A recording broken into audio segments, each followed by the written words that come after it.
All right, guys, welcome to the podcast. This is the Independent Creatives Podcast. Today I have Ken Capelli. Is that how you say Yes, your last name? correct. He's an art director in video games. Ken, do you want to give us an introduction? Yeah, yeah. I'm a video game art director. I've been this is my 30th year making games. I started off in the pixel art Super Nintendo, Sega Genesis days, and since then have worked on almost every single platform. I've done console, I've done PC, I've done mobile, I've done handheld like DS and PSP and Game Boy. I worked on Xboxes and PlayStations. And then, throughout my career, I've had the opportunity to actually work on a lot of stuff. When you started way back when, you did everything. So, I've been able to do concept art, 3D modeling, UI, visual effects, some animation. And I've worked in a ton of different genres, from first-person shooter, from first and third-person shooters to platformers to educational games to realistic games to stylized things. So I've had a really fortunate and varied career. Yeah, I'm happy to be here and just chatting with you. Yeah. Yeah, you were telling me before that originally you went to school for art and design, and then when you came out, you wanted to be a comic artist, but then Yeah, you ended I, up. I went into art school wanting to be a comic book artist. So I went to the Academy of Art College in San Francisco, and at the time it was one of the only places in America that was still teaching classic figurative illustration. Like you learn to draw people, you learn to draw things, and it wasn't fine arts. It was very much your aim towards working in some industry. And I didn't know about the Joe Kubert School in New Jersey, which was actually the place that would have primed me Oh for that. yeah. But I went and kind of developed some strong illustration skills. And around the time that I graduated in 1994, the game companies in the Bay Area were hiring from the art schools for the first time because, and this is where I'll date myself, aside from just the year I just mentioned, VGA was the new resolution and CD-ROMs had just come out. So suddenly there were more pixels and more storage that could deliver more pixels. So the Bay Area video game companies started hiring from the art schools for the first time with the notion that instead of teaching our self-taught guys who know how to use computers how to do artwork, and all those guys had done tremendous work up until then, with all this extra stuff that needs, and with all the more art that needs to get made, why don't we hire from the art school and teach those guys how to use computers? And I had already grown up programming games on my Commodore 64, my Atari 800. So I was immediately comfortable, and I picked up all the software really quickly, Mhm. and have been able to actually do pretty well as a living for myself ever since. So you said that you were programming little games like on your Atari and stuff like that whenever you were a kid, Yeah. but you had the idea that you wanted to be a comic artist. But so like the connection was never made in your mind until you said you saw an ad in the San Francisco Yeah, Chronicle, the right? Chronicle. No, because when I was a kid in the 80s, like you looked at video game credits and it was like four or five guys. And, sometimes you go to like electronics boutique and you'd buy a game that literally came in a Ziploc bag with a photocopied cover. Like those were the Hmm. first indie games. And it didn't seem like something you could make a living at. Like I had no idea how you would make this stuff. The games I'd written for myself were like character generators for D&D and simple combat apps and character name generators. So I'd done, and I'd done some nice sort of basic stuff that I enjoyed. Um, but I didn't know it was an industry to end up in. And even when I got into it, was by accident. I answered an ad in the San Francisco Chronicle one ads, like the newspaper that was like artists wanted send portfolios in. So I just made up I took my empty experience and made a resume and photocopied a bunch of my work and mailed it into some company in San Jose, and they eventually got back to me, brought me in for an interview, and then months later called me back and said, "Hey, do you want to come in and work with us?" Um, so at the time, everyone in games that I knew was there by accident. Like there was no game art or game programming curriculum. There were no books. There was nothing. Um, everyone there was a misfit. People had gotten hired in the QA lab or been hired to, make sounds or something like that, and ended up kind of picking up the skills to sort of be there. My early engineers were mostly like ex NASA and Lockheed guys, HP and Compact dudes, like old school Silicon Valley, and all the artists were just these weirdos that we didn't like. Computer arts was not a career path that was exposed easily anywhere. So we were all there just by pure accident. But what an interesting time though, because you were there right before everything had really taken off. I mean, the gaming industry had already gone through its kind of bust period, right? Because I think it was like after the Atari, there was just so Yeah. much stuff out there, Hmm. and there wasn't really the audience for it, and so it had collapsed, and then Nintendo had kind of brought it back from Yeah. like the brink, right? Um, so yeah, it makes sense that you would think that because you would go like, well, this industry, it doesn't seem to have any kind of stability to it. But maybe it was the do you think that it was the fact that the color range, like you said, of what it is that you could put on the screen was increasing, Hmm. which required these people that were very technical with what it is that they were doing to bring artists to the projects. And I assume whenever the artists started to show up, the artists were more interested in telling story as opposed to just creating like this kind of pachinko game machine or something like that, right? And it seems like maybe Yeah. that was whenever it started to connect with people on a deeper level. I think that it was a number of things. I mean, by the time I got in, um, PCs were on the upswing because the technology was there, and also Doom was out, and Doom Okay. was like revelatory. It's like, wow, this thing runs fast and it feels like 3D, and the id guys were incredibly clever and made something that was so like distinctive looking at that time. So there was a lot of sort of a Wild West feeling of like we could do like anything. The Nintendo and the Sega Genesis, like Nintendo actually had a lot more colors than the Genesis. The Genesis was more responsive, so you had different kinds of games that succeeded on each of the platforms.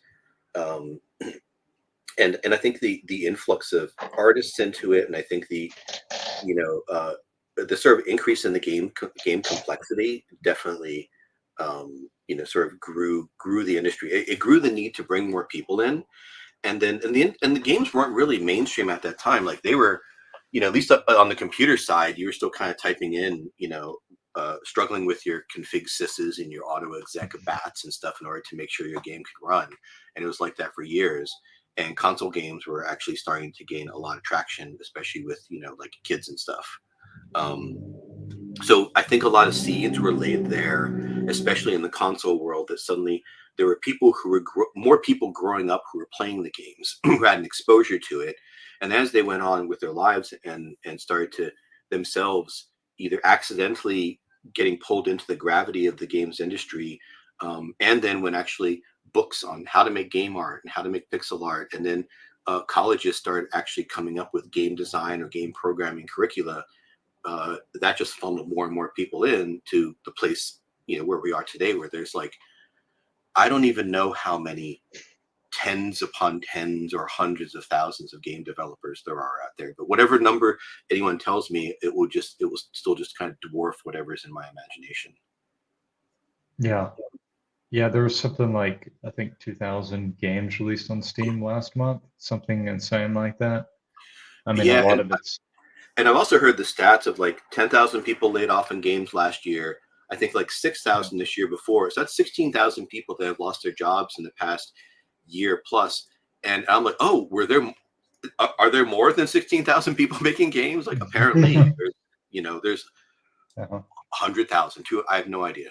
Right. But it's Mhm. it's staggering how many people are engaged in kind of making games worldwide now. It's not just like Silicon Valley and then Japan and a few other hubs. Like it has spread all over the place. Mhm. Yeah, it'll be interesting to see how like like you said, 16,000 people lost their job. Do you is that like a common, that's a pretty common thing in the games industry though, right? Because you hire people for a particular project and then you let them go. There's always been that kind of thing. I think that used to be, um, it used to be a lot more common in the older times, like in the '90s and early 2000s.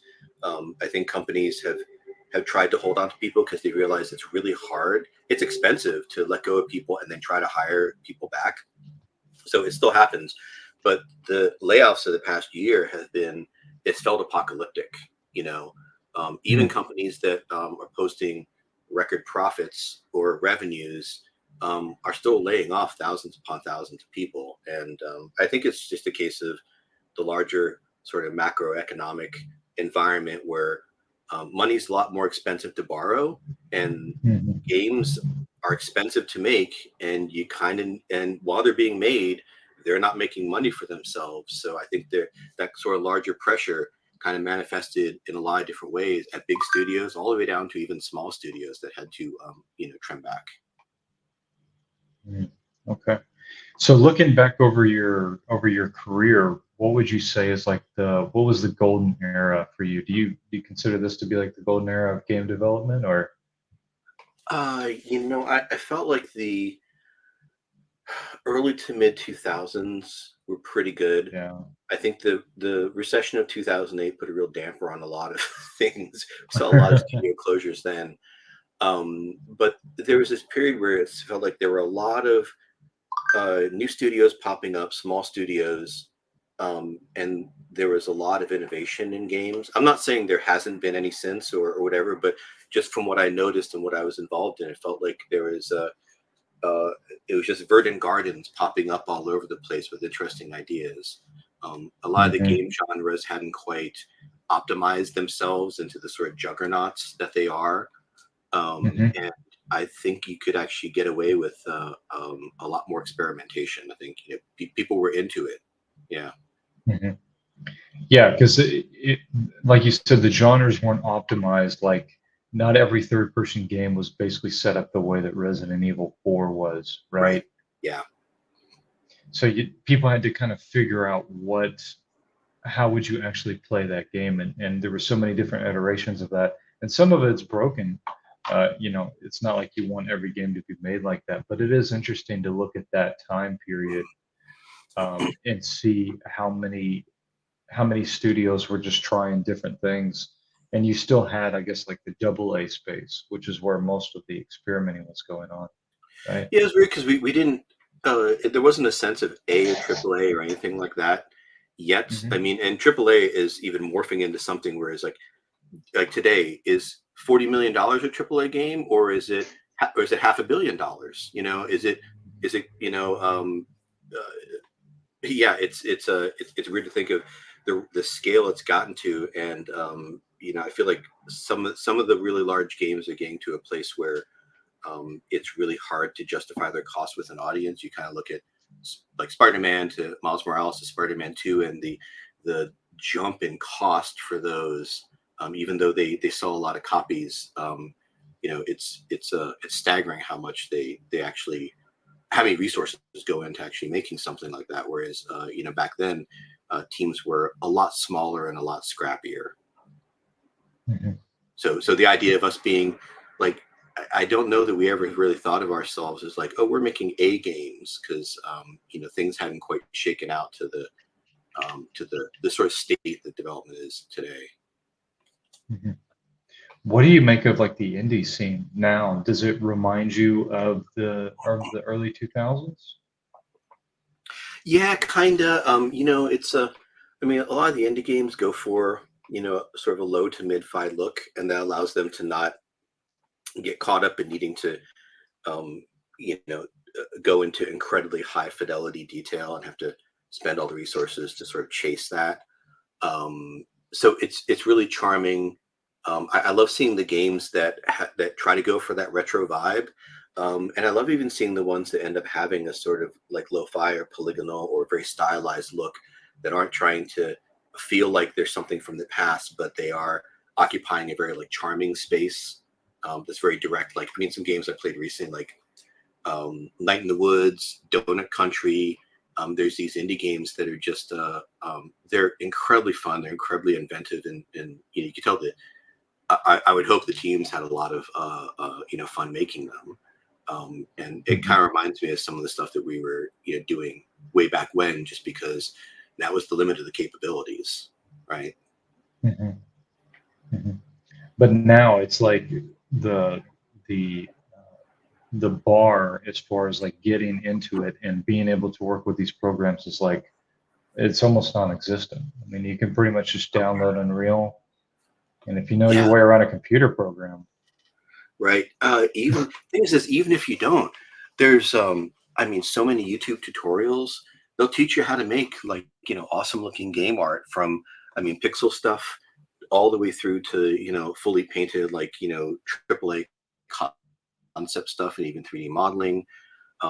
You have all these resources and websites. There's ArtStation. There's a bunch of others that popped up, and there have been a bunch of others that have gone away that provided artists with venues where they could like share work and share tips and tricks and show things off. And YouTube has been really great and actually having so many demos there. But yeah, the game engines, like you can download them. Some of them, like Game Maker, have more of these sort of code block style programming that you could use if you don't want to pop the hood and get Mhm. into all the sort of programming that you need to do. So the barrier for entry is a lot lower. Back then it was like Mhm. specialized, expensive software and undocumented, you know, uh, practices and processes and how you made this stuff. Yeah, it was a lot more Mhm. opaque back then. And so, I mean, part of the reason why we actually have so many more people in games today is because it's easier to get in, it's easier to learn how to do it. And then it's also easier to sort of achieve, higher fidelities and higher sort of qualities and things as well. Mhm. So let's go through some of your catalog of games because people that are listening may have heard of some of these games. Like you did the Disney Tangled. Hmm. You did art direction for these games, right? So you did Tangled, Drawn to Life. That Drawn to was the Life game 2. where you could where is that the game where you drew the props and then they had like an actual physics to them Yeah, depending on what it is that you drew? yeah, you could draw Oh the wow. platforms, the weapons, stuff in the world. So we did the Nintendo Wii version. So you used the Wiimote, and we actually had people like we had them try to hold it up. We're like, don't play with it like a television remote. Hold it up like you're drawing, so you can actually do things. And then they had the other thing in the hand. That one was a lot of fun. That was a lot of fun. I kind of imagine that that must have been a nightmare to program for because I mean, eh, or even a way to communicate to the player what they can and can't draw, right? Because that was there some sort of a limit to what they could actually Yeah, so draw? we had areas in the game that had dotted lines around them that you would then draw the thing. So you had to figure out sometimes Oh, the physics puzzles. Like if you drew something round, it would actually in-game logic have a round sort of polygonal thing to it and would roll. Or if you drew something that was rectangular, it would fall and have its correct collision. And sometimes you were like actually leaping onto things that you were drawing and then erasing them and moving them around, but you tutorialize the player like safe bit by yeah, safe bit, and also because we knew the game was going to be very general audience, we didn't push difficulty to sort of adult reflex levels. We kept everything so that it was actually solvable. So it was part reflexes, but then a lot of like puzzles, and then we tried to make sure that it was that balance between challenging and fun. yeah. So what did y'all guys think of Scribblenauts when Scribblenauts came out and like completely blew people's minds? Like where you could just you couldn't you I can't remember if you could just draw like almost anything in Scribblenauts or So we did Drawn to Life too. So the original Drawn to Life was done by the folks that then did Scribblenauts. So okay. they did Drawn to Life on the I think the Nintendo DS, and then we did Drawn to Life 2 on the Wii, while that team was then working on Scribblenauts, and they came out with that after. So we thought it was innovative and really really fun. Yeah. Yeah, it's really cool. It's like one of those really cool ideas for like a for a 2D Yeah, it game. was it was really ambitious, and I think it's fun to work on a game that it's like I always say it's great when you have a reason to show up, like you have a mission. I get up every day, and Mhm. you're not just just churning through something. And sometimes you just do that in life, and that's fine, right? But when you actually are trying to take a bite out of something and try and do something new, it's the best. Yeah, totally. Yeah, like I see you worked on Afterburner. So you worked with Sega on Afterburner, Black Falcon. Yeah, with Sega, I'm actually working with one of the producers today that I worked with on that back then. That one was one where I had a lighter touch on it. That the look and feel of that game is mostly from the lead artist at the time, Trevor Grimshaw, and he ran that Mhm. entire game while I was more external to that one up until the end when I came in to help them kind of do some QA and lend a hand. But I was working on other projects Mhm. on that one, so that was like studio art director level sort of involvement. Yeah, and so we were talking about it before. You also did. You were the you were the main artist on Giants, Mm. uh, which I think that probably most people around my age, I'm almost 40, would know you by Giant Citizen. How do you say the second Giant Citizens? Kabato? Citizen Is that Citizen Kabuto. Kabuto? Okay. Yeah. So that was like, would you say that was that was the one that you had the most involvement and the most like creative authority in the project that you worked on?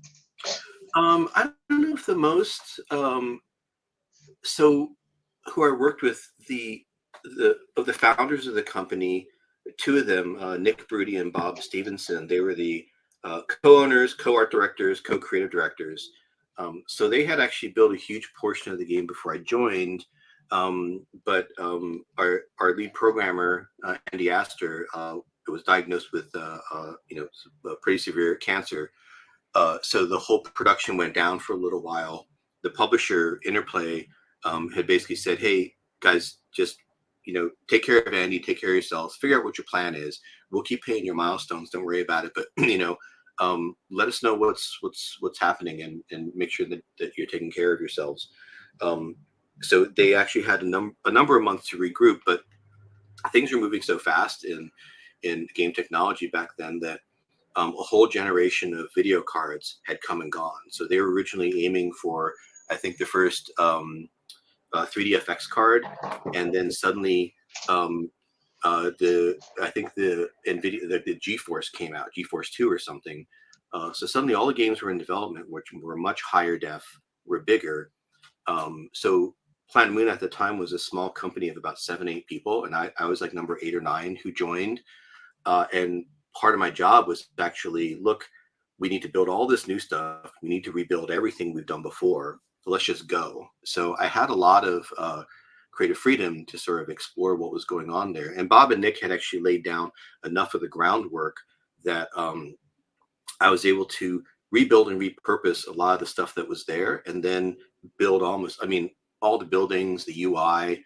I ended up rebuilding, the main characters, the mechs, and Delphi and Kabuto had already existed, and I took passes on them and sort of upres them and made a couple of changes.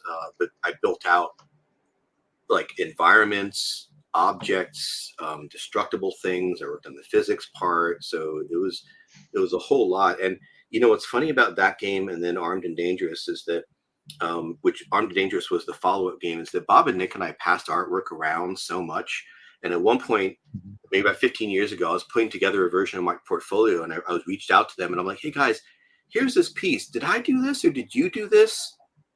Um, and I was like, if I put in my portfolio, should I give you credit? And Bob was basically, look, we all worked on that. Put it in.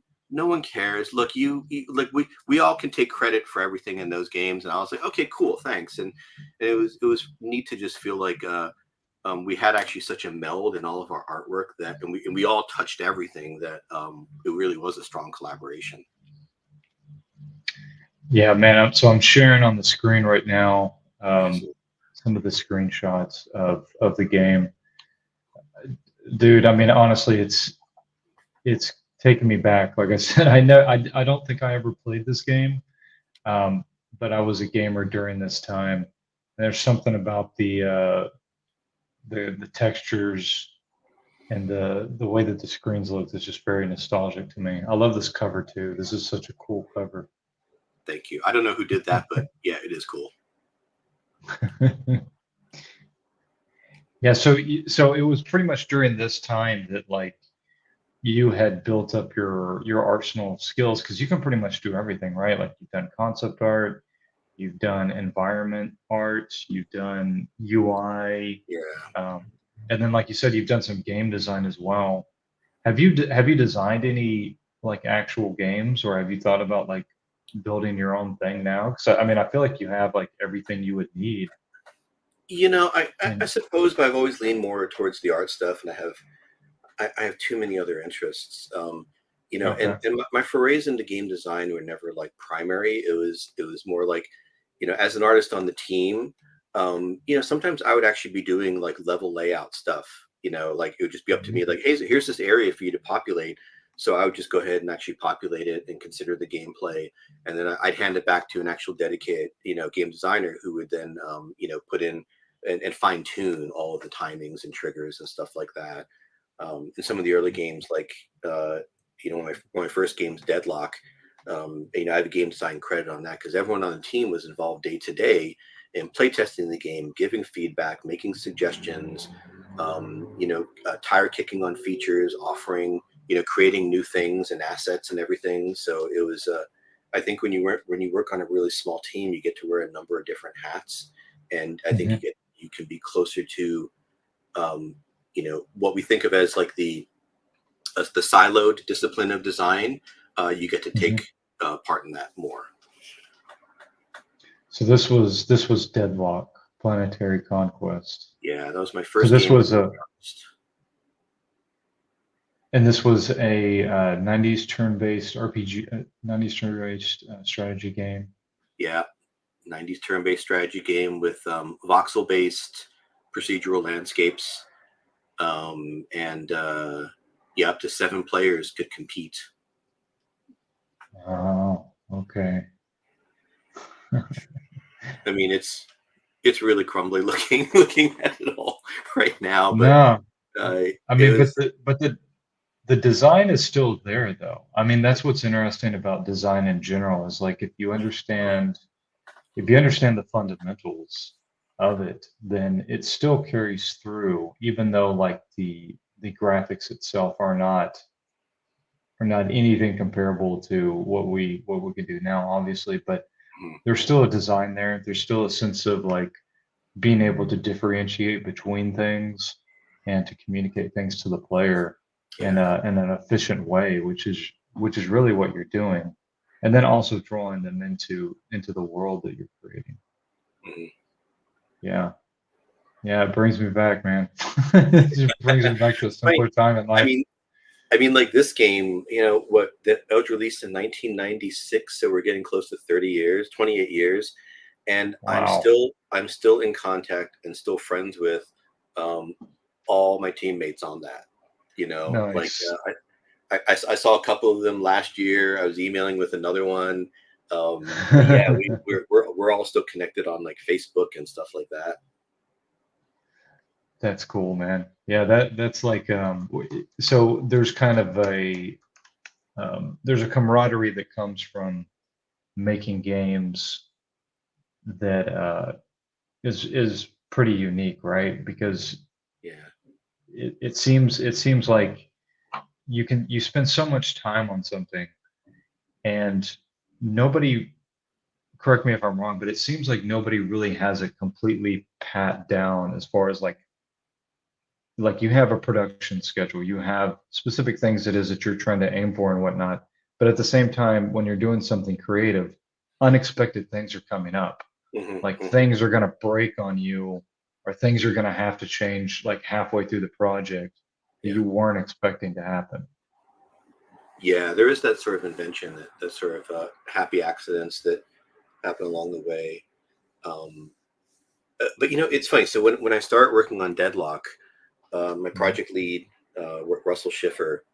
Um, he had worked on a few games before that, and I don't want to speak from him, but I just want to kind of lay the context out. I think some of them didn't really go so well. That there was animosity towards the end, like people were in a pressure cooker, and we were all younger back then. We didn't know any better, and sometimes things didn't come out good. So there was one night I remember we were like sitting on the floor in an empty conference room, and Russell, said to us, he looked at all of us. He's like, basically, guys, we're all in a band. Like we're all going to make this thing. And the thing I want most out of this is that when we're done shipping this in 2 years, that we're all still friends, right? And that Yeah. really struck me because I was new to the games industry. I wasn't friends with these guys yet at all. And but just the fact that he wanted to make sure that we were taking care of each other, right? That we still left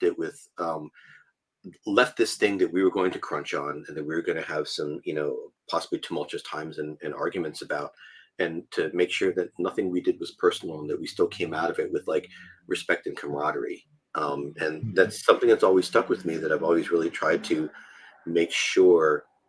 I mean, sometimes instinctually and just ambiently that I want to get along with the people that I'm working with every single day. So Mhm. I've rarely had the experience where I've like hated someone that I've worked with. Even sometimes people that it could be creatively difficult. I always find some way of just being like, look, we're all in this together, right? We're all trying to make this thing, and it's all on us. So that's something Mhm. that Russell said. It's like I remember these things that colleagues say, and then when I tell them years later, they're like, "I said that? I don't remember that." And I'm like, "It had a huge effect on me."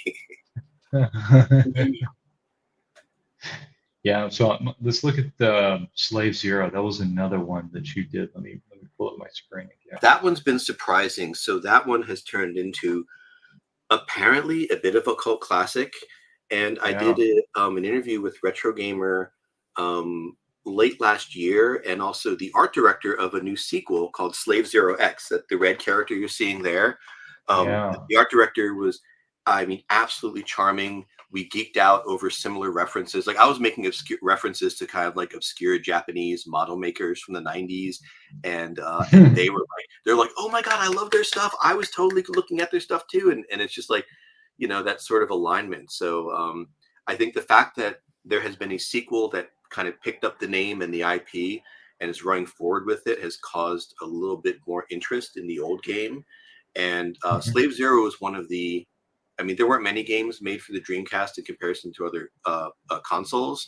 So Mhm. people who had a Dreamcast or who played it, they remember it. They have fond memories of it. But we also released a PC version that was better, that you Mhm. can get on like, GOG.com or wherever, for like $5 Mhm. now. Um, What was the mechanic behind this? Like, what was the I guess the gimmick or the hook for Slave so Zero? third person run and gun, a giant robot in an even gianter city. So we were like it's Alien meets Blade Runner meets Oh yeah. Evangelion, right? Um, Okay, that's so cool. we mashed all that in, and one of the things that we did was we thought third person was really important, and we made weapon switching. So you had like two weapons you switch between, and then a third rocket that was on your shoulder, so you could actually. And we had like I thought a really cool strafing mechanic where the character where they would slightly float because their jetpack would actually be scooting them left and right. So a lot of really high motion to it, high action, and then I don't think we did a perfect job in demonstrating scale within the city because that was a bit of a Mhm. challenge. But Mhm. we delivered something that actually had, I think, it had an opinion. Yeah, it's really cool. I love the screenshot that I have up over here on the right. I love I, I, the I love the design of this yeah, area. yeah, that one, I did a lot of that stuff there. I mean, it's weird to take credit. You go, oh, all this crumbly, low poly, kind of luridly colored stuff. Yeah, I did a bunch of that stuff, but yeah, I still remember working on that arena. Yeah, man, you have quite a library of games it is that you've worked on. What is your what is your favorite project that you've worked on? Has it been Giants? Okay, so I have three answers to that one. So I used to say it was Giants, and Giants actually still holds a really special place at the top because it was a breath of fresh air, right? I absolutely love Mhm. how weird that game is. Um, and then the second one is the title that never shipped. That was my first real heartbreak, called My Amazing Story, and it's up there. I have some stuff up on the up in my portfolio. I don't think I've linked the video of our prototype, which I should do at some point. Upload it to YouTube. But that's one that we worked on for years. It was really playful. I felt like it was the thing we were doing at Planet Moon that was closest to the playfulness of Giants. Okay. But we were all older. We had kids. We wanted to make something we could play with our kids, but that was also still really satisfying. I felt like that was really great, and I was actually crushed when that project was canceled. Um, and then, but I think the favorite thing I've worked on was about 4 or 5 years ago. We did a mobile narrative game called Storyscape, where we were aiming to do like mature adult fiction. So we did a Titanic Mhm. interactive fiction game. We had X Files. We had an original rom com. We were doing a paranormal time travel romance. We had an 80s horror thing. We had a winter survival Oh, thing that was written by one of the writers from Bioware, one of the like project leads, and we had a lot of really good stuff going on there. And what I liked most about that product was that um, I got to step away from gamey genres. It wasn't about science fiction and fantasy and swords or something stylized, and I got to work in like mainstream genres, like period mhm. romance, right? Thrillers, and the audience for that game was primarily, from our surveys and stuff, and for that market was um, middle-aged suburban women who liked high Mm. quality long form fiction. Like they're watching Game of Thrones, they're watching Outlander, they're watching Bridgerton. They're like, and it was neat to kind of get into a place where you could create things that were outside of things that had to posture or stylize so much and could be a little bit more understated and were really about characterization and story and delivering all those things. And we put together, it was a wonderful little team. We shipped the product, but um, we were with 21st Century Fox at the time. Disney acquired us, and then just shut the studio down. They sold off the studios they could, and then shut us down. Um, Instead of actually giving us a sort of lease on life to keep releasing our little narrative things. Mhm. And I really loved that project. I loved all the folks I worked on it. And I felt like I had a really big imprint on how it looked and how it was made, and its overall look and feel. Yeah, I'm looking at screenshots of it right now. Let Yeah, me if pull up my like on screen. YouTube, there people have full recordings of playthroughs of the Titanic stories, and I think we got a second season of the X Files out, and the rom com, which was Sex 2. Or Life 2.0. It was like Sex in the Mhm. City mixed with Silicon Valley. Um, yeah, I did a lot of the logo design on our shows, a lot of the base style, and then production design on a few of them as well. So whenever you're doing a project like this, I mean, it seems like you've jumped around to like different studios, which I assume that's just kind of the norm. Like you said, you get brought on for a particular project to play the role of a creative director, and then you assemble your team, right? You assemble your Hmm. team of the different people that they're gonna play their specific roles. Yeah. So the people that follow my YouTube channel are usually artists, specifically people that are interested in like visual development, like Hmm. concept Hmm. art or illustration, that sort of thing. So I'm curious, what do you look for in somebody's work that makes them um, a potential candidate? Um, it has changed over the years, Hmm. depending upon the project. And I say this in preamble, not to dodge the question, but I'm just speaking out Right, loud. right, right. I Hmm. feel like, okay, I think there are two or three things that I always value in a portfolio. Um, Hmm. One of them is that whenever I look at a portfolio, I try to get a good sense of potential. So Hmm. for me, while I like to see a really good portfolio, like, oh, clear examples, they can do the work, but Hmm. I also look to see, do I see enough differences in the work that I can internally sort of kind of scry a delta and see where else this person can sort of extend to.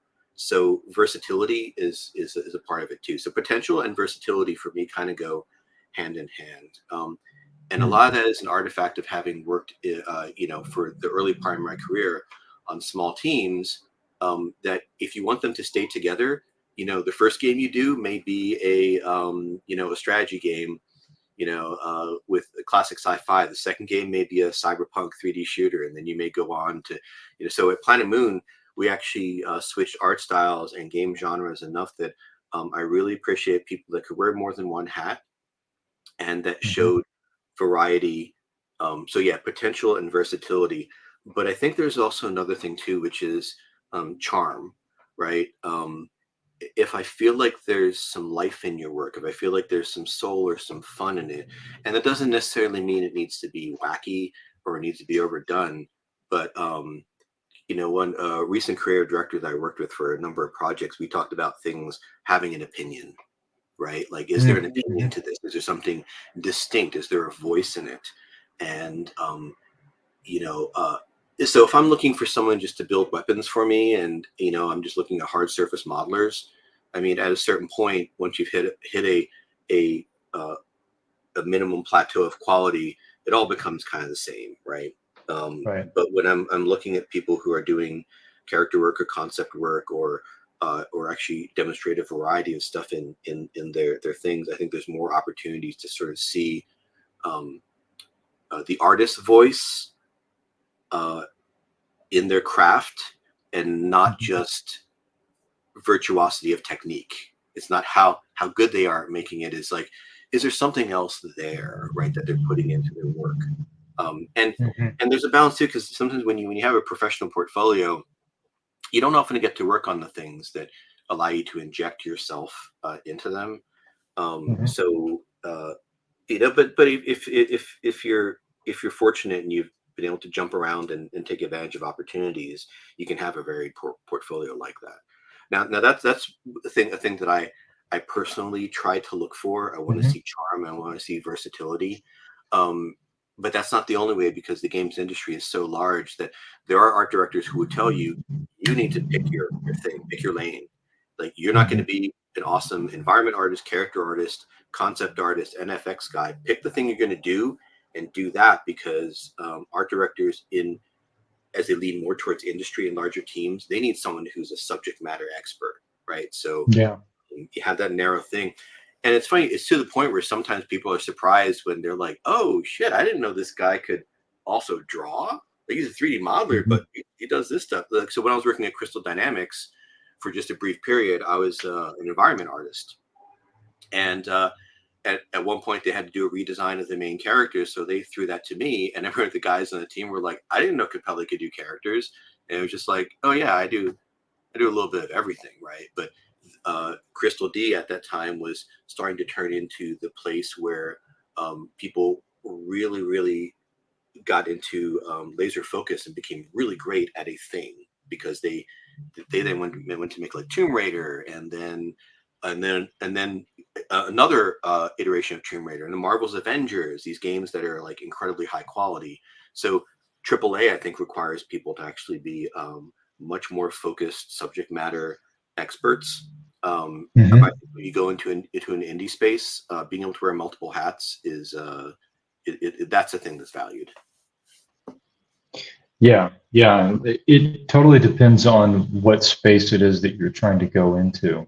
Yeah. But it seems like you can never go wrong with doing your own little projects and doing your own thing. Like, why did you? I feel like there's it's so easy whenever you're trying to do anything, like whether you're doing like illustrations or you're doing like concept art for games or something like that.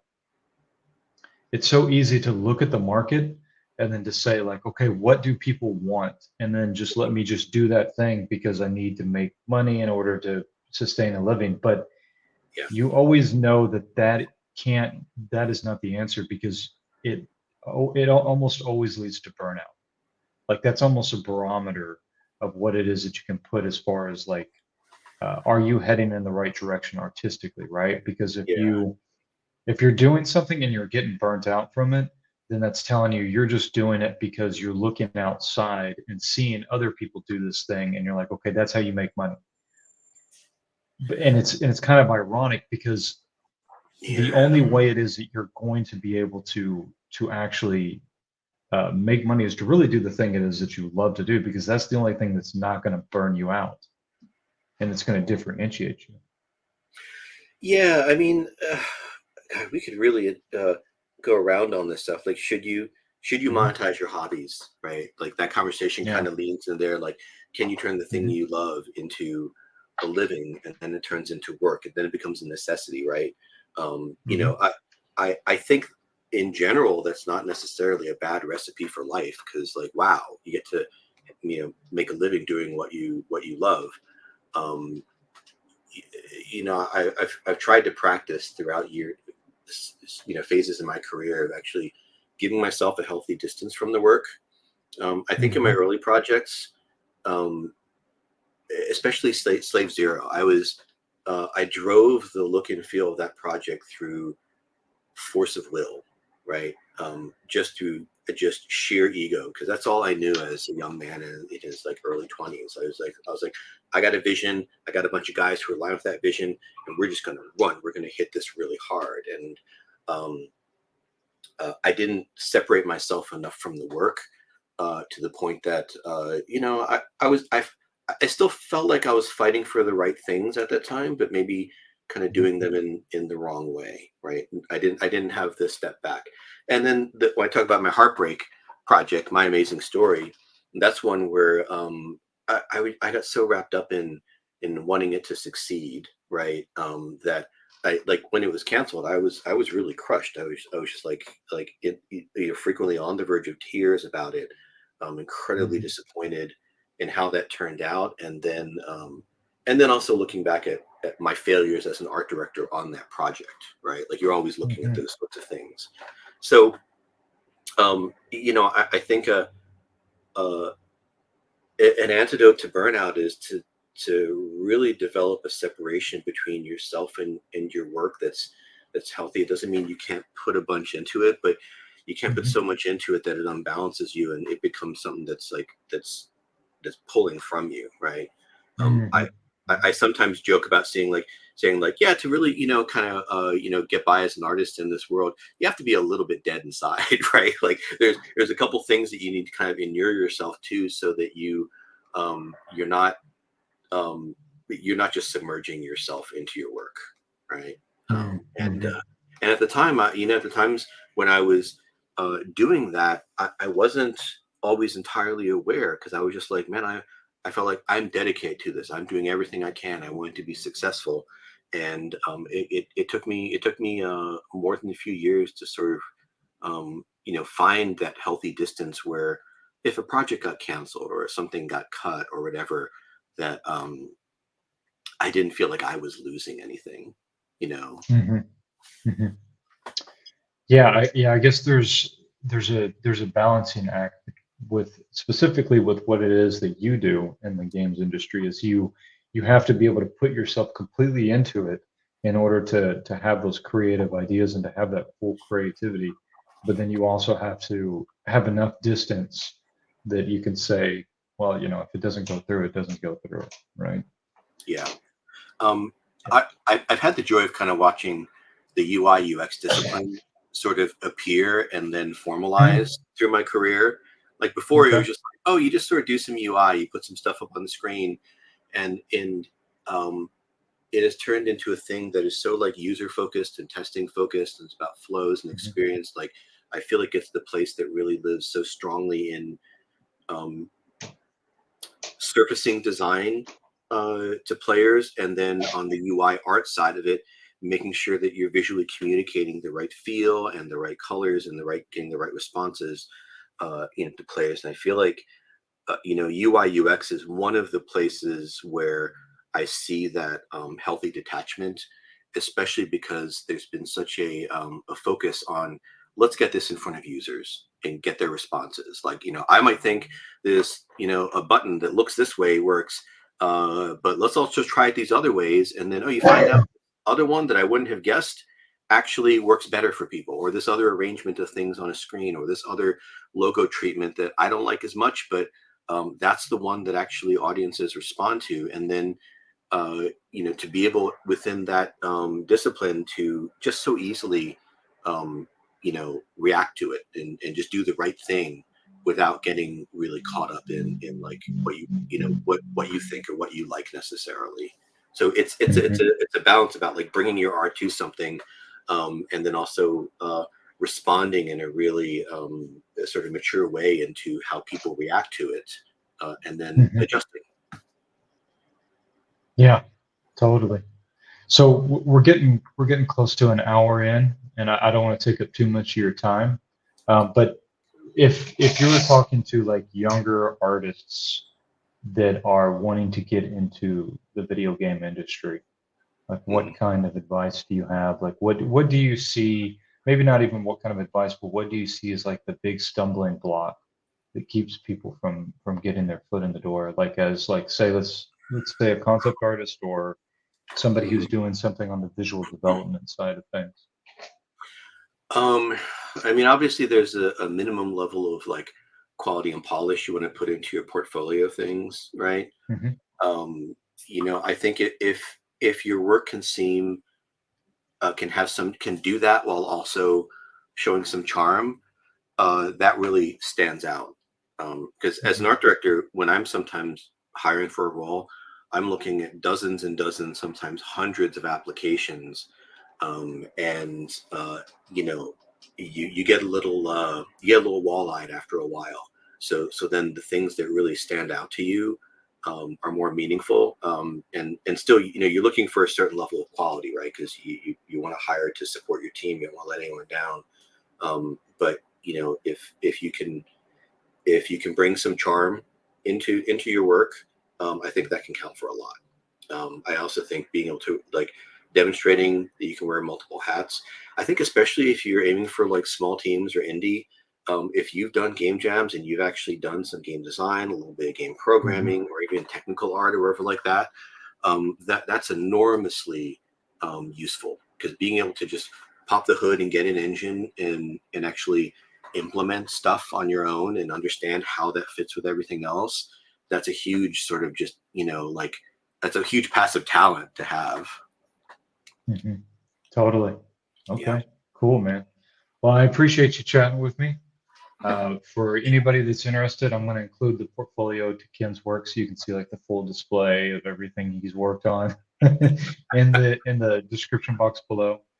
And like I said, thanks, man. Thank you for chatting with me, and thank you guys for watching. Thanks. Bye, all.